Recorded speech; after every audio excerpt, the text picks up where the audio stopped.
రాజులకు రాజు ప్రభులో ప్రభు అయిన యేసుక్రీస్తు నామమున మీకు శుభములు. ఈరోజు దేవుడు మనకు అనుగ్రహించిన వాక్య ధ్యానము నిర్గమాకాండము 23వ అధ్యాయము 25వ వచనము. నీ దేవుడైన యెహోవానే సేవింపవలెను, అప్పుడు ఆయన నీ ఆహారమును నీ పానమును దీవించును, నేను నీ మధ్య నుండి రోగము తొలగించెదను. ప్రియులారా, ఈ వాక్య ధ్యానాన్ని మనం పరిశీలించినప్పుడు దేవుడను మాత్రమే మనము సేవించాలి.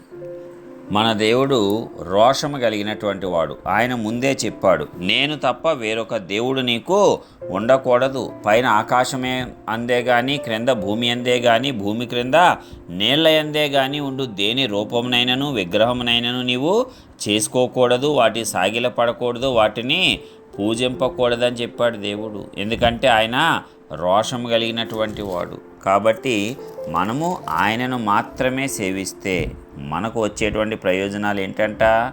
ఆయన మన ఆహారమును మన పానమును దీవిస్తాడంట.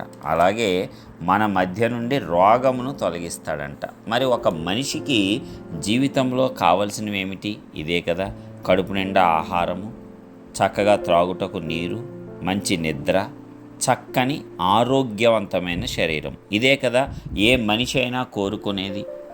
ఇక దానికి మించి వేరేవి కోరుకుంటానే ఉంటాం. అయితే వాటన్నిటి వల్ల మనం ఏమి కొని తెచ్చుకుంటున్నాం? అనారోగ్యం కొని తెచ్చుకుంటున్నాం.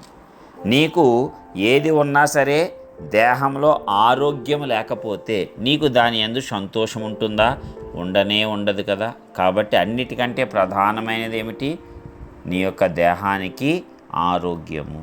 దానినే కలుగజేస్తానంటున్నాడు. నీ మధ్య నుంచి రోగమును తొలగిస్తాడంట. ఏ అనారోగ్యము నిన్ను ముట్టకుండా చేస్తాడు ఆయన. నీ యొక్క ఆహారమును దీవిస్తాడు, నీ పానమును దీవిస్తాడు. అత్యద్భుతంగా నీవు తిని త్రాగి నీ యొక్క శరీరంలో కూడా బలాన్ని పొందుకుంటావు.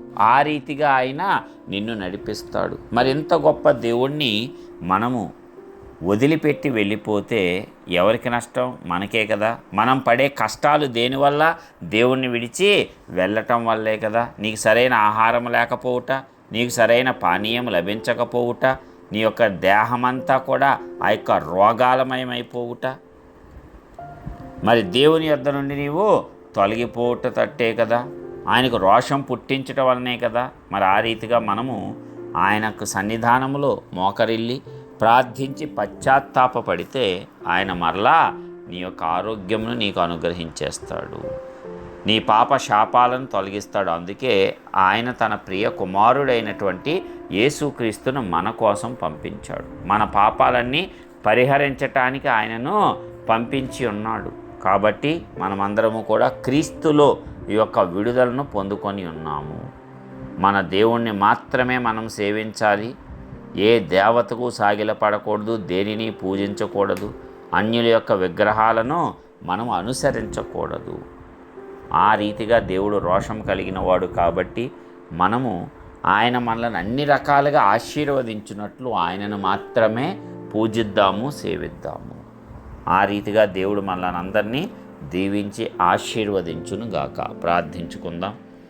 సర్వోన్నతుడా, గొప్ప దేవ, ప్రియ పరలోకపు తండ్రి, మీ ఘనమైన శ్రేష్టమైన నామానికి వందనాలు చెల్లిస్తున్నాం. ఇదిగో మరి ఒక నూతన దినమును మా జీవితాల్లో అనుగ్రహించి మీ యొక్క వాక్కు ద్వారా మాతో మాట్లాడిన విధానమును బట్టి వందనాలు చెల్లిస్తున్నాం. అవును తండ్రి, మీరు రోషము కలిగినటువంటి దేవుడు, మీరు సర్వశక్తిమంతుడైన దేవుడు, సజీవుడమైనటువంటి దేవుడు, ఎల్లప్పుడూ మమ్మల్ని ప్రేమిస్తూ మా కోసము సమస్తమును కూడా ఏర్పాటు చేసినటువంటి గొప్ప దేవుడు మీరు. కాబట్టి ఇదిగో తండ్రి, నీకు మాత్రమే మేము పూజించి అనుసరించి నిన్ను మాత్రమే మేము దేవుడిగా కలిగి ముందుకు సాగేటువంటి కృప ప్రతి ఒక్క బిడ్డకు అనుగ్రహించండి.